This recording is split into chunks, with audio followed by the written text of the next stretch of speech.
আপনাদের কাছে অনেকের দুইটা এনআইডি আছে অথবা দুইটা ভোটার তথ্য আছে, সেইগুলো আপনারা কি করবেন?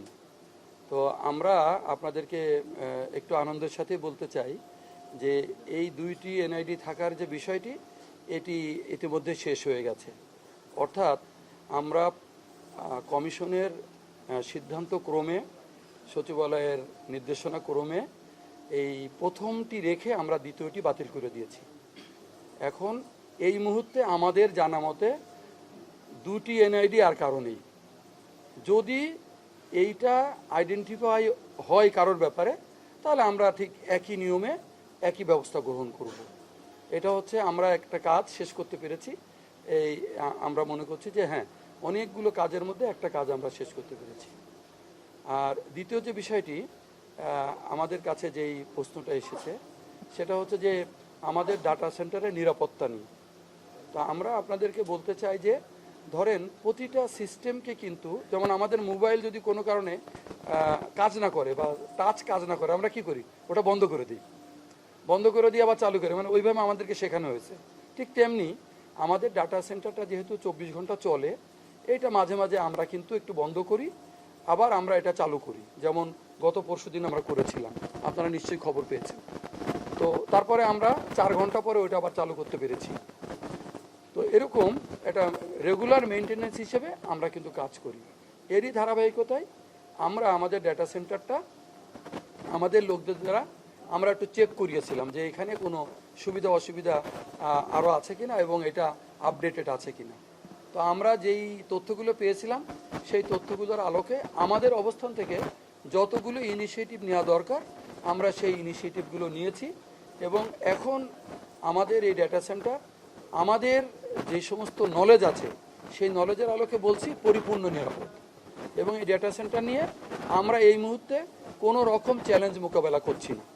কিন্তু যেহেতু এটা ডাটা সেন্টার, এইটা যাতে কোনোভাবেই আপনার এখান থেকে কোনো ডেটা লিক না হয় অথবা অন্য কোনো কারণে ক্ষতিগ্রস্ত না হয়, সেই জন্য আমাদের দৈনন্দিন যে কার্যক্রম এটা চলমান রয়েছে এবং থাকবে। এ ব্যাপারে আমরা যত রকম ব্যবস্থা নিয়ে দরকার তত রকম ব্যবস্থা নিব।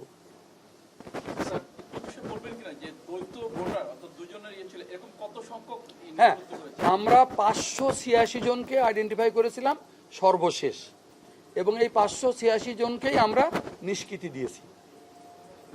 কারণ ওনাদের ওটা লক ছিল, যেহেতু দুইটা ছিল ওটা লক করা ছিল, ওনারা কোনোভাবেই নাগরিক সেবা নিতে পারছিলেন না। যেহেতু আমরা প্রথমটা রেখে দ্বিতীয়টা বাতিল করে দিয়েছি, এখন ওনারা প্রথমটা ওপেন হয়ে গেছে, ওনারা এখন নাগরিক সেবা পাবে। স্যার, আপনার ইন্টারনাল সাইবার অডিট কমিটি বলেছে যে আপনার অনেকগুলো হার্ডওয়্যার মেয়াদ উত্তীর্ণ হয়ে গেছে, আপনার ওপেন সোর্স যে আপনি ইউজ করতেছেন সেটা অপ্রচলিত এবং সেটা ঝুঁকিপূর্ণ। আপনার নিয়ন্ত্রণ এখনো ভেন্ডরের কাছে। এখন এই অবস্থা থাকা অবস্থা আপনি কিভাবে নিজেকে শতভাগ নিরাপদ দাবি করছেন? আচ্ছা, আমাদের এই সিস্টেমটা তো অনেক দিন থেকে চলছে, তো সেই জন্য আমরা এই সিস্টেমের মধ্যে থেকেই তো আমাকে সিস্টেমটা আপনার নিরাপদ করতে হবে। মানে আমি এই যে এখানে দাঁড়িয়ে আছি, আমি কিন্তু মনে করছি আমি নিরাপদ। এখন যদি হঠাৎ করে একটা দুর্ঘটনা ঘটে তাহলে কিন্তু আমি আমাকে সেভ করতে পারবো না। কিন্তু আমি যাদের মধ্যে দাঁড়িয়ে আছি আমি মনে করছি আমি নিরাপদ, আর যাদের সাথে কথা বলছি তাদের পক্ষ থেকে আমি কোনো আশঙ্কা বোধ করছি না। ঠিক একই রকম আমরা যে সিস্টেমের মধ্যে রয়েছি ওই সিস্টেমটা এখন পর্যন্ত নিরাপদ রয়েছে। এবং যেহেতু আমি অনেক দিন থেকে আপনাদের সাথে কথা বলছি বলে আমি যেমন নিজেকে নিরাপদ মনে করছি, ওইভাবে আমার ডেটা সেন্টারটা নিরাপদ রয়েছে। কিন্তু আমরা এটাকে আরও একটু সেভ করার জন্যে আমরা কিন্তু বুয়েটের একটা টিমকে ফুল টাইম কাজ করার জন্যে সুযোগ করে দিয়েছি।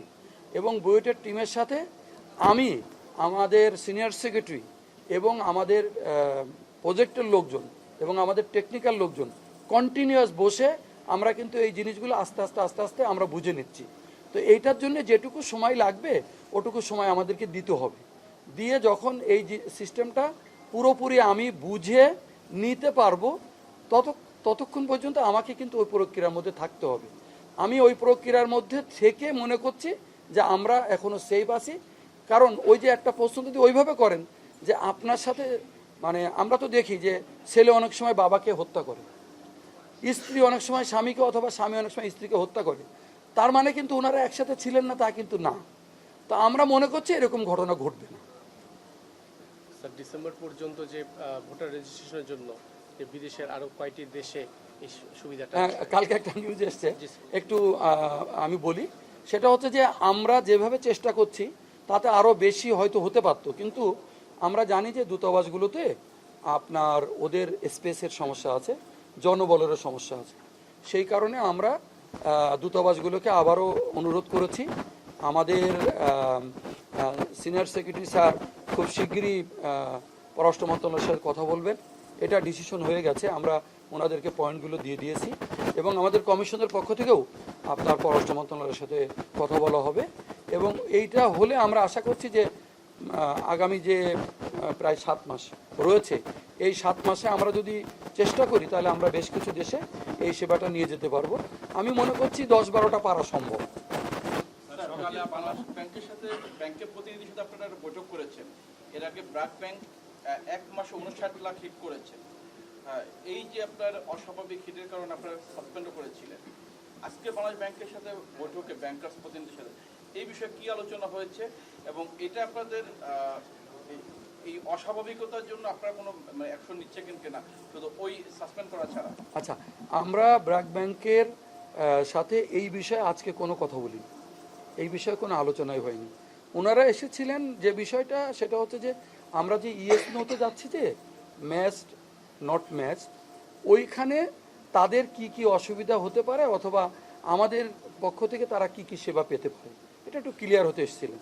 তো ওনারা বের হওয়ার সময় যদি আপনারা কেউ দেখে থাকেন, ওনারা কিন্তু হাসি মুখে বেরিয়ে গেছেন। তার মানে আমরা এ পর্যন্ত যেই ইনিশিয়েটিভগুলো নিয়েছি এর প্রত্যেকটাই ওনাদের পক্ষে গেছে, কারণ আমরা বলেছি যে ওনারা যা চাচ্ছেন এগুলো আমাদের এক্সিস্টিং যে আমাদের সিদ্ধান্ত, সেই সিদ্ধান্তের সাথে সামঞ্জস্যপূর্ণ। আপনারা কি ইয়েসনো ওই সিদ্ধান্তেই? হ্যাঁ, ইয়েসনো সিদ্ধান্তে আমরা কিন্তু 15 তারিখ থেকে যাওয়ার জন্য কমিশনের সিদ্ধান্ত পেয়ে গেছি। এখন আমরা সবাইকে চিঠি দিয়েছি, সবাই আমাদের সাথে যোগাযোগ করছে।